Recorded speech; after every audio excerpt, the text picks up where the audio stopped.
In my heart and mind, I always return to Atlantic Island Park.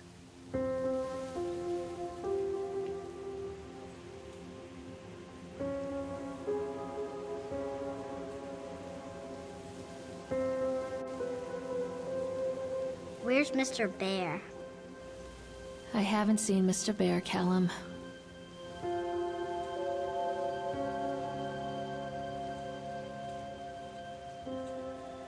Stay in the car. I'll go and ask information.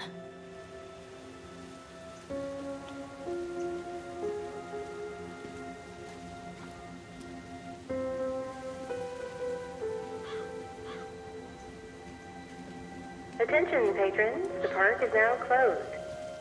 Please make your way to the car park at your earliest convenience. Employees prepare the park for shutdown.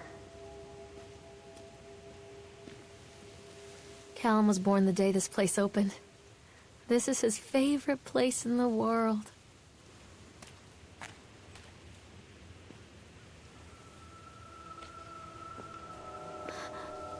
What?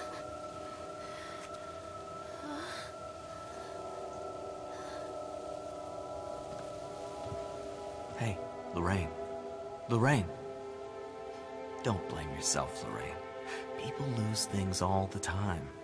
Take a deep breath and think about the last place you saw your son's teddy bear. Hey, stop! I think your boy just ran into the park. I'll unlock the gates for you.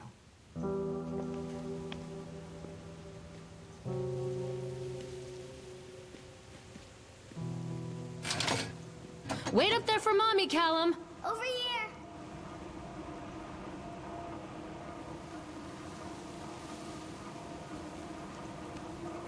Wait for Mommy, Callum!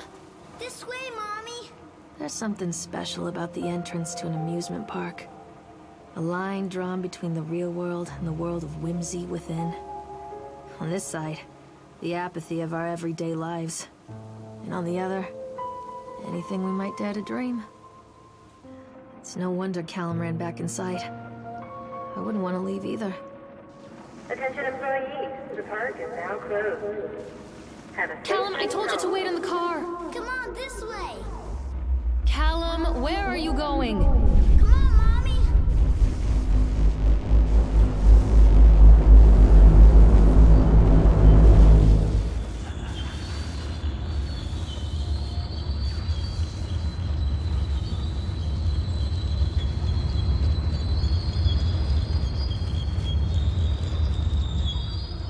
Wait for Mommy! Oh, God. The park. What happened here? You can't catch me. Come to Mommy, Callum. Wait, Callum!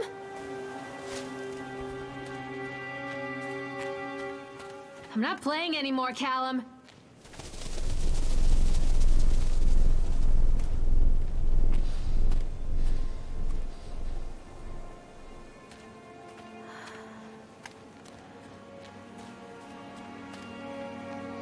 Too dark. I'm not going in there without a flashlight. Where are you? Over here!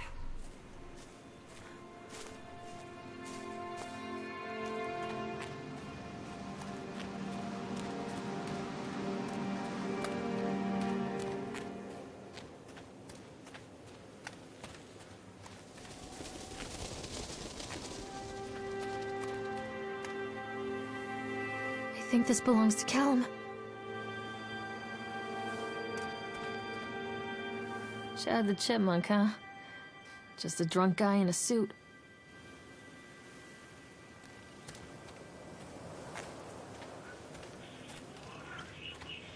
What is this about?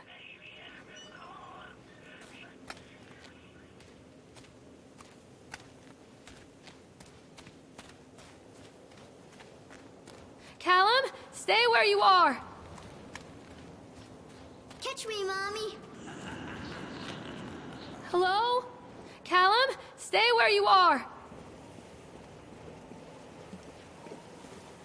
Don't hide from me, Callum!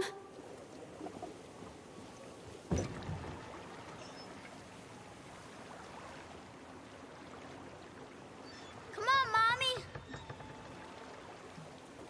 Callum, come back here right now!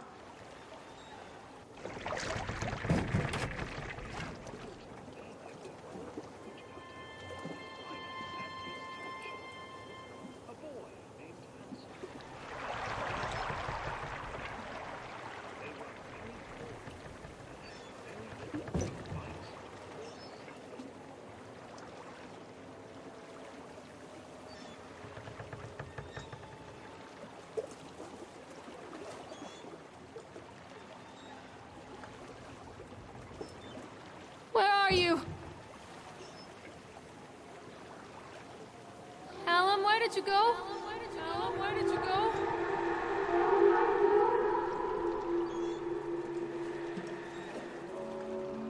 Near a great forest, there lived a poor woodcutter, his wife and his 2 children. A boy named Hansel and a girl named Gretel. They were very poor and had very little to bite or sup.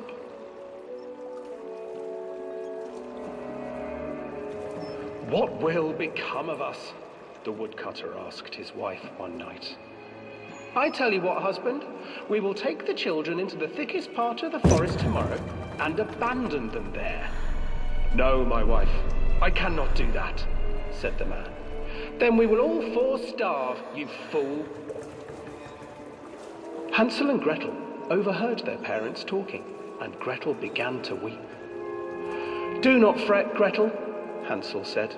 He crept out of the hut and gathered white stones from the ground to fill his pockets.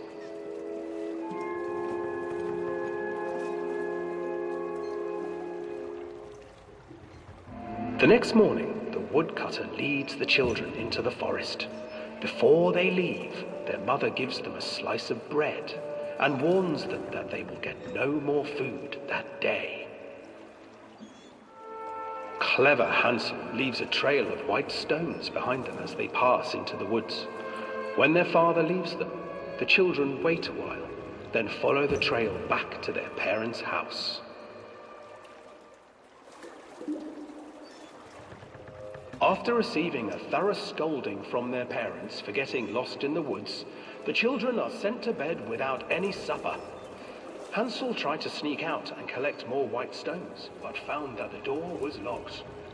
"Tomorrow I will take them into the woods myself," the wife told the woodcutter. In the morning, their mother gave them a slice of bread and led them deep into the forest once again.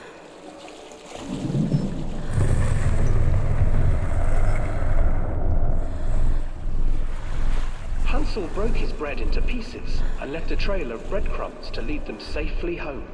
But hungry-eyed birds snatched up the breadcrumbs and his trail was destroyed. Abandoned by their parents and unable to find the trail home, the children wandered in the forest for 3 days.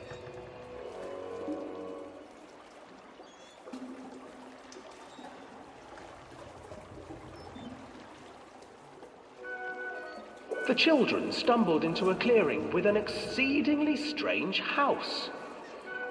Its walls were made of gingerbread, and its windows were panes of clear sugar. Hansel, desperately hungry, ran forward and began to nibble on the walls.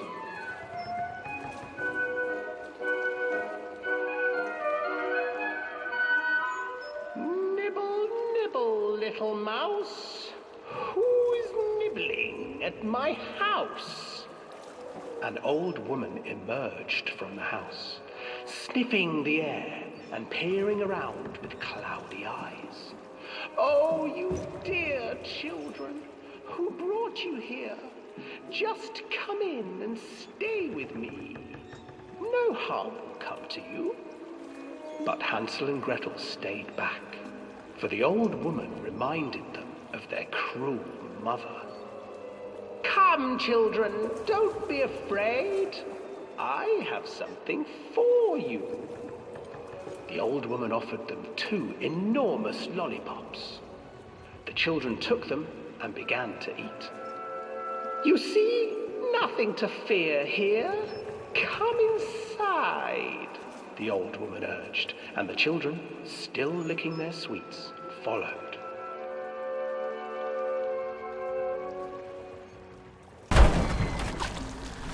Once inside the house, the old woman changed. She stuffed Hansel into a cage and put Gretel to work, sweeping and cleaning her hut. "Your brother will make a good mouthful," the old witch told Gretel. "Once he is fattened up, I shall feast upon him."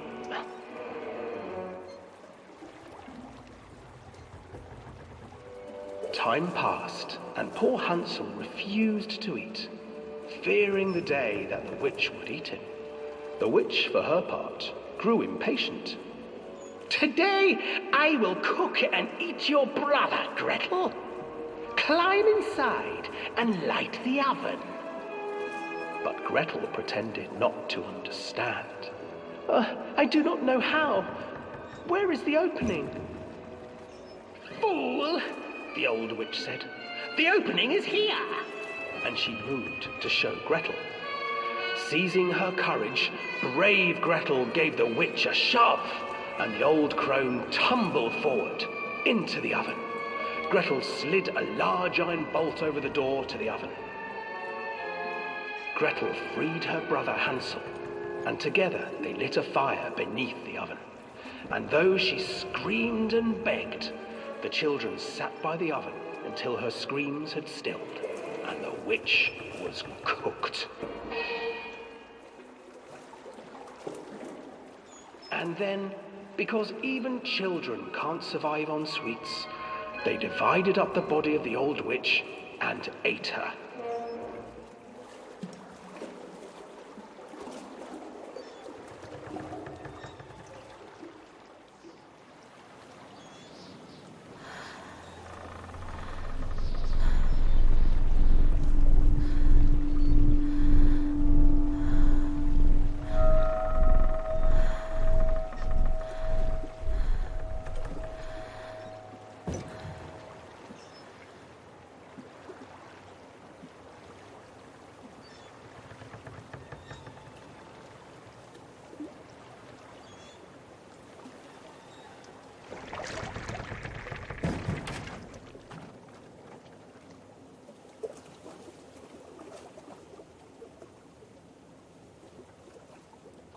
Stop hiding, Callum! Callum! Hansel and Gretel. I used to read it to Callum when the electricity was shut off. Those poor children. The whole world against them. The forest, the birds, the old witch, even their own parents. I used to imagine that Callum and I were the kids in that story. Not mother and son, but brother and sister, hand in hand against the unkind world. We were always hungry, looking for our own house made of candy, looking for the sweetness that could take the pain away. Hunger leads people to desperate, terrible places where the tree branches reach like claws. Wait, Callum!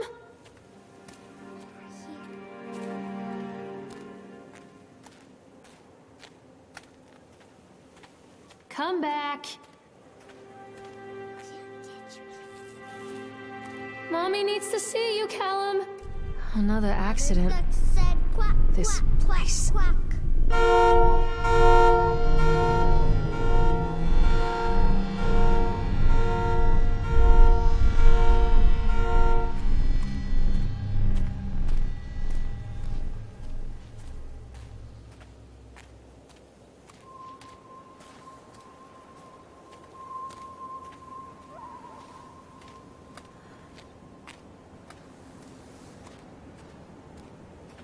Where are you, Callum?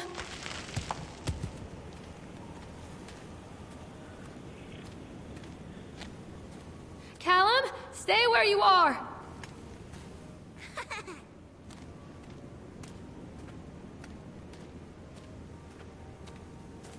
Callum, where did you go?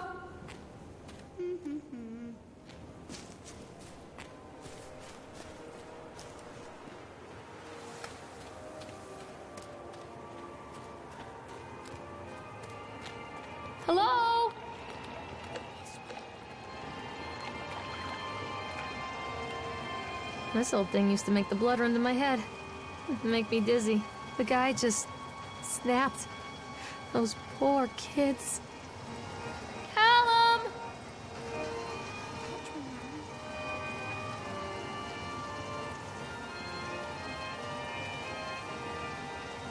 Callum, tell Mommy where you are.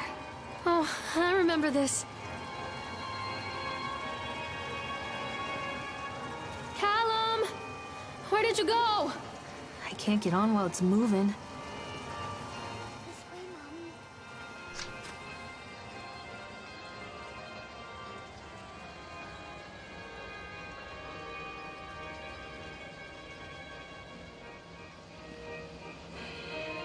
I can't get on while it's moving.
Come back, Callum.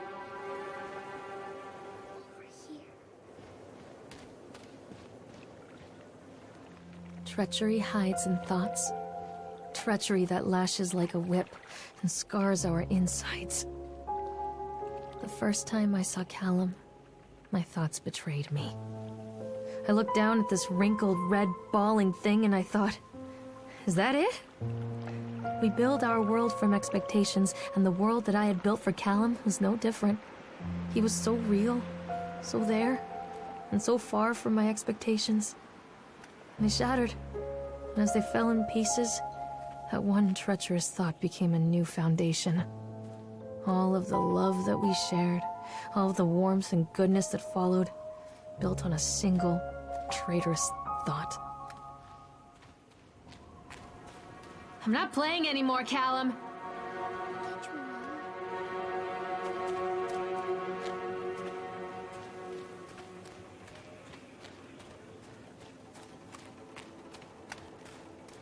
Mommy needs to see you, Callum. Constant crashes and 80s music. Guess it floats someone's boat.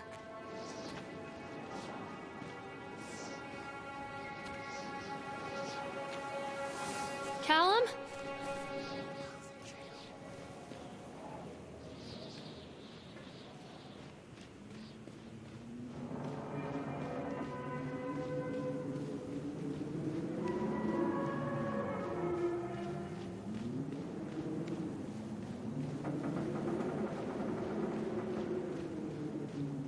Callum?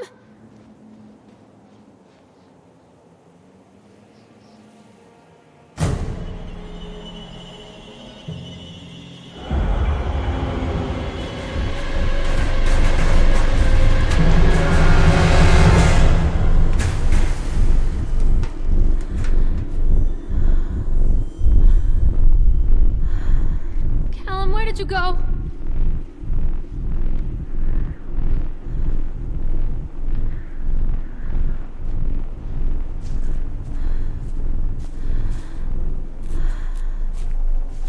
Mommy is coming, Callum!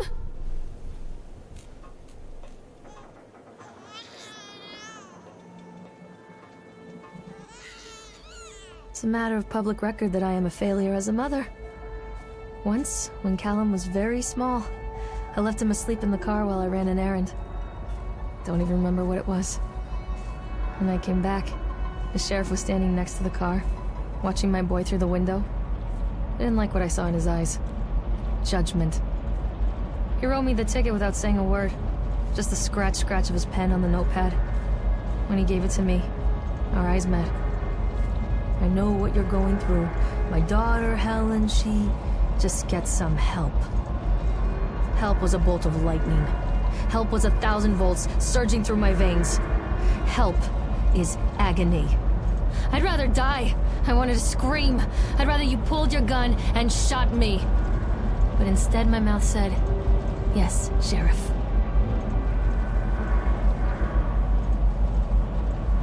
Callum? Callum!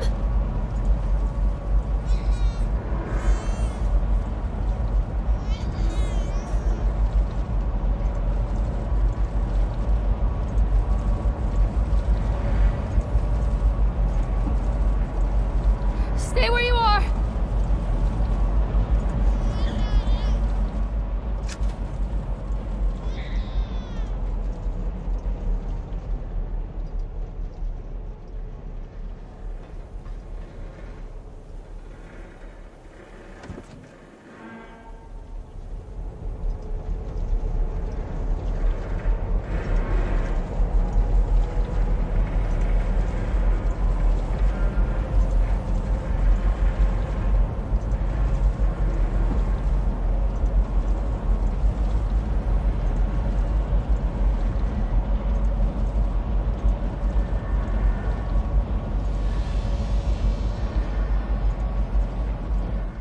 People come into your life for a reason.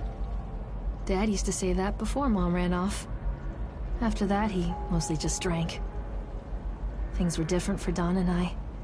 When we met, I was sweeping the floor at Susie's diner. He came in with some workers, but he didn't try to flirt or cop a feel like the others. He just ordered a coffee and sat there, watching me. When my shift was over, he offered to walk me home. I don't know how to describe that walk. We talked and laughed and eventually kissed. It felt like love. It felt like a fairy tale. I can't tell you if Callum was made that night or one of the ones that followed, but I think it has to be that night. That one perfect night. Don and I moved in together, but then, well, he died. According to the supervisor, his safety harness failed when he was working on the top of the Ferris wheel. Don was there one moment, and then gone. Sometimes people leave your life for no reason. I was 3 months pregnant with Callum. Fairy tale fucking over.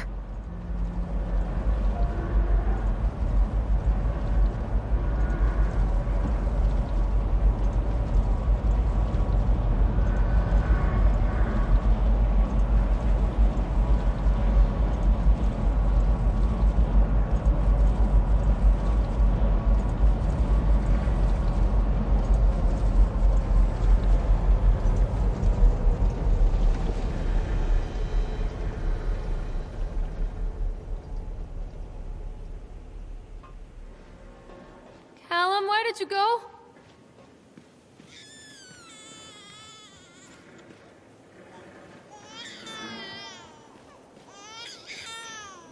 Don't be afraid.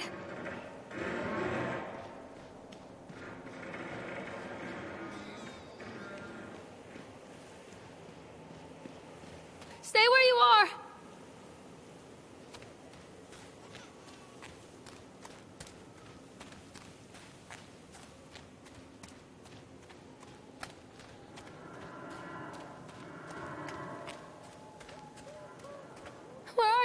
Callum!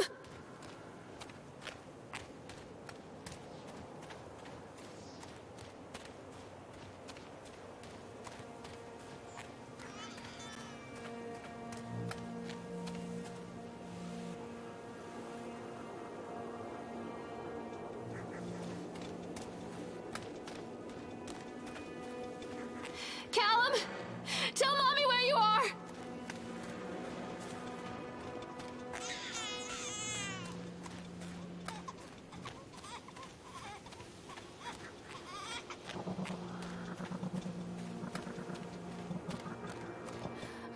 coming, Callum.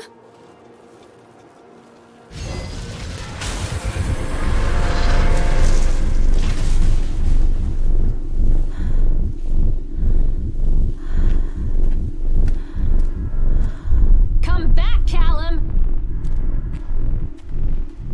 He's coming, Mommy. Callum! He's watching you. Callum, where are you? Don't do it, Mommy. A lot of people idolize their children. You hear them talking about their kids and just the way they talk, their fucking voices make me want to vomit.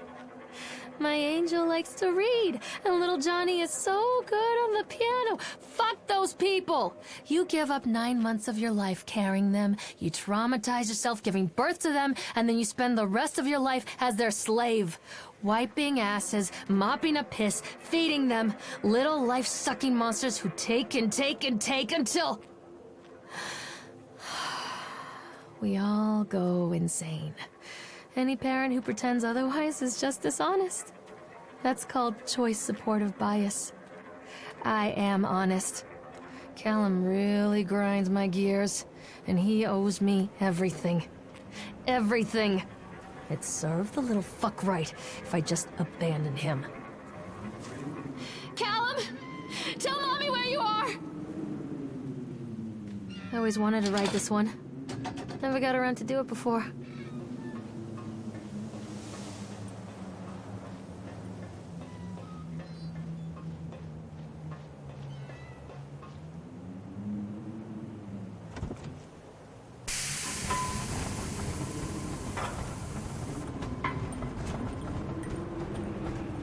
What do you want? We need to talk about Callum. What do you mean? What have you done to him? That's insulting. You and your boy are everything that this place doesn't want. The antithesis of what we stand for. Where is Callum? The poor child. He tried so hard to do what he was taught. He even left you a trail of breadcrumbs. But the park is just so hungry. Tell me where my son is. Which has him now? Has both of you. No happy ending here, I'm afraid. Just leave me alone. Fool. You always were.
Callum! Callum!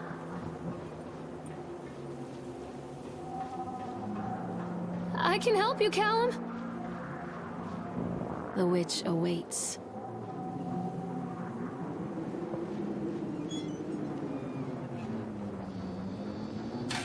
Callum has bruises on his arms, finger marks. Someone has been hurting him. I've asked him, demanded really, to know where he got the marks. But he doesn't want to answer me. Something has scared him into silence. He doesn't dare talk. He's been changing too. Something sinister lurks in the darkness behind his eyes. I catch him staring at me at odd moments. In the night, he tosses and turns and cries out words that I cannot understand. When I try to soothe him, he snaps and bites at my fingers. I think he wants to talk to me. I think he wants to tell me. But they are watching him every minute of every day.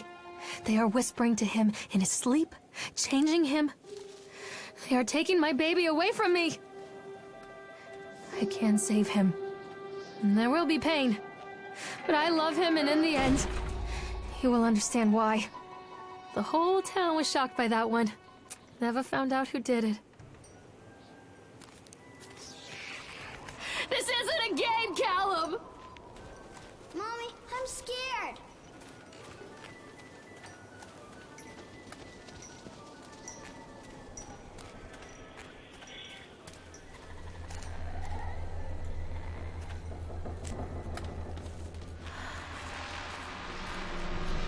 Poor bastard. Who did this to him?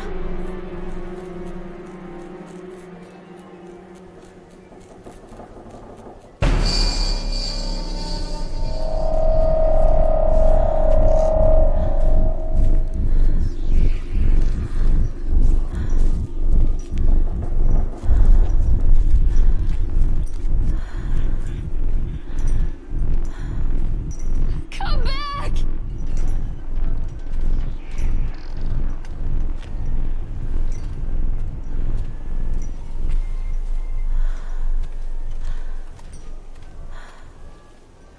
Callum, where are you?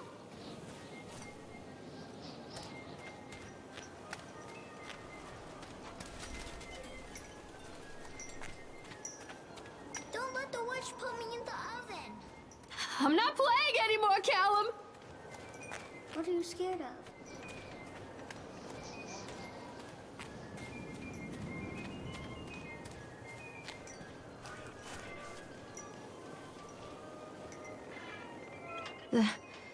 These are mine.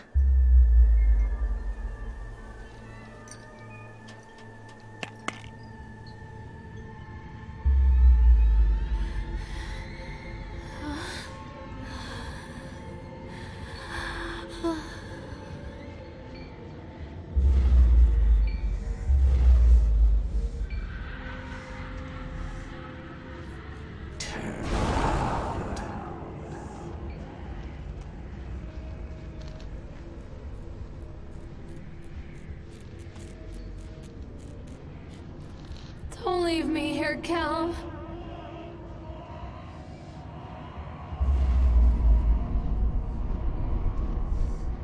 Don't touch me. Forgive me, Callum.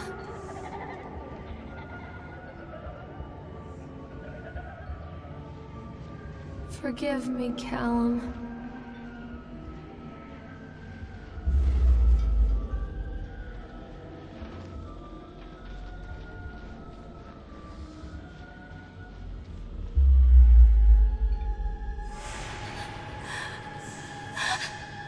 Oh, God, no.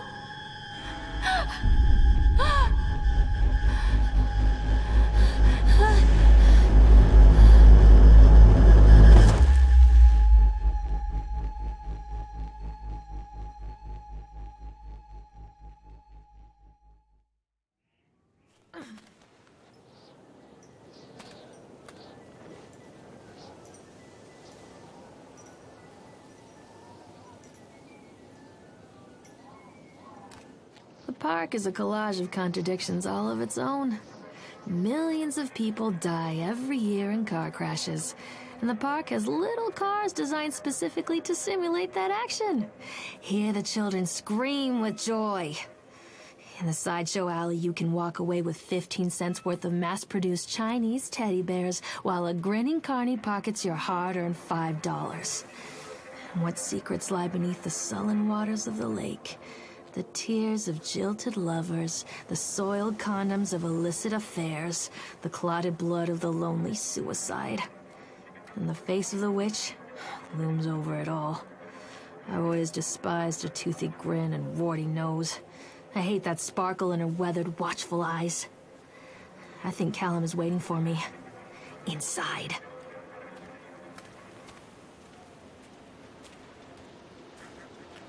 Come back!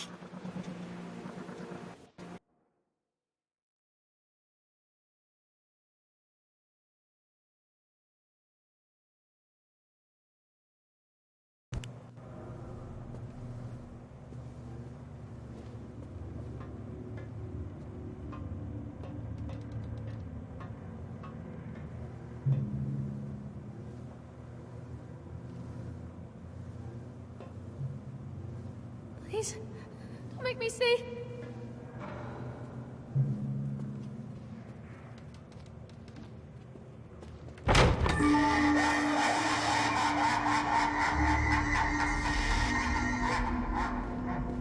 Given to me!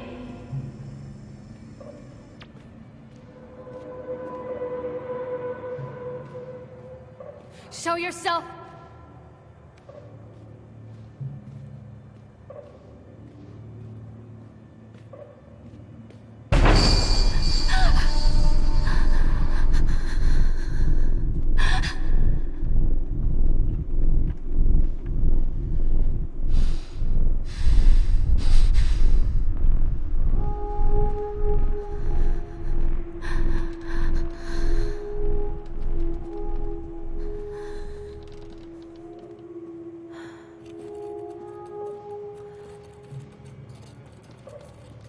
Oh God, oh God, oh God, oh God, oh God, oh God, oh God.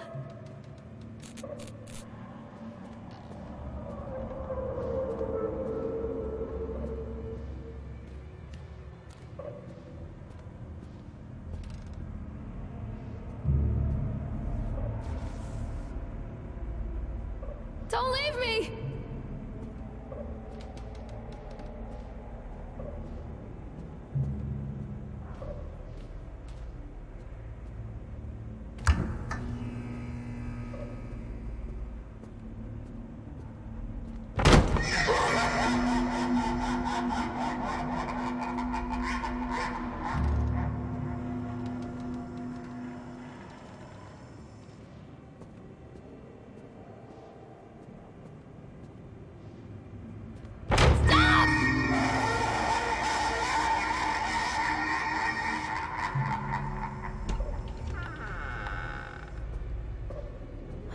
One little duck went out one day.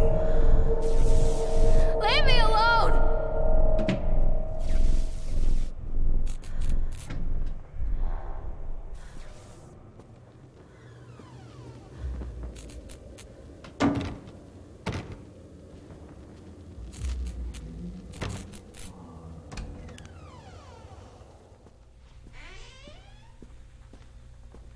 After they let me out, they gave me Callum back and sent me home with a handful of breadcrumbs.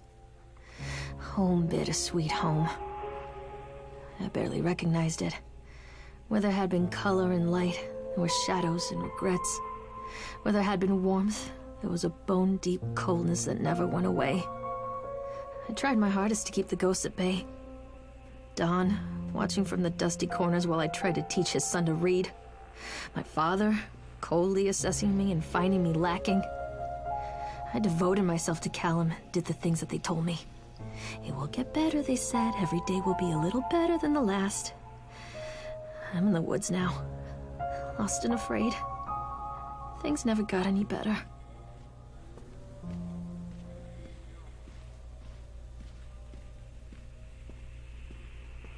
What have you done with him?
kill yourself?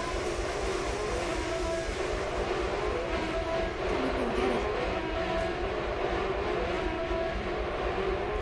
Oh, mother. Where is he?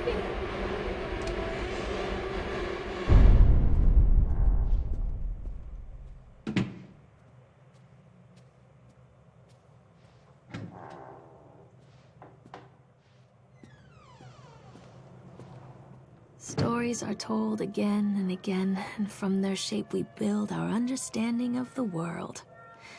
Two children are led into the woods. They are lost for a time, but then are captured by an old witch. A child goes missing in Atlantic Island Park. He wanders lost for a time before finding his way into the mouth of an old witch. In the oldest version of the story, the mother and the witch were the same person.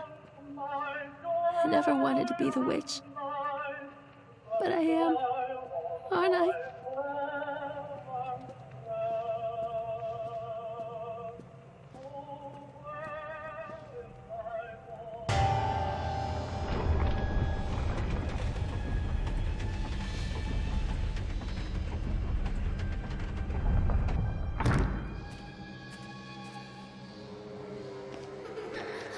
Callum. Callum!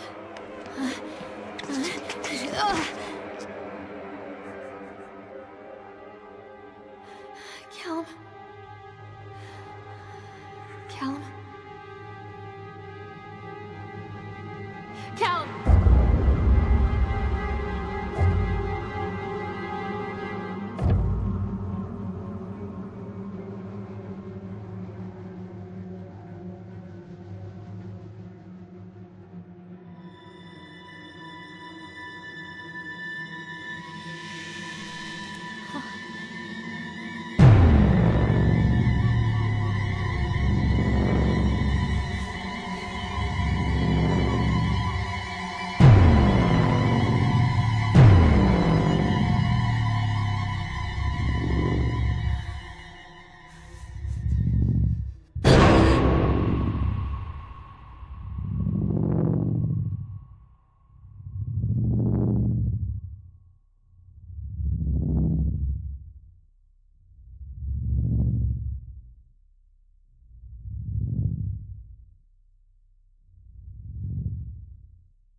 Hey, Lorraine. Lorraine. Don't blame yourself, Lorraine. People lose things all the time.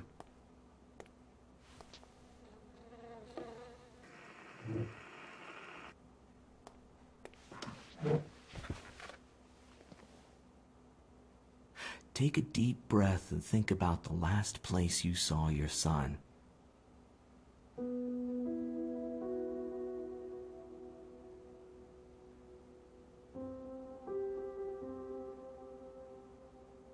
In my heart and mind, I always return to Atlantic Island Park.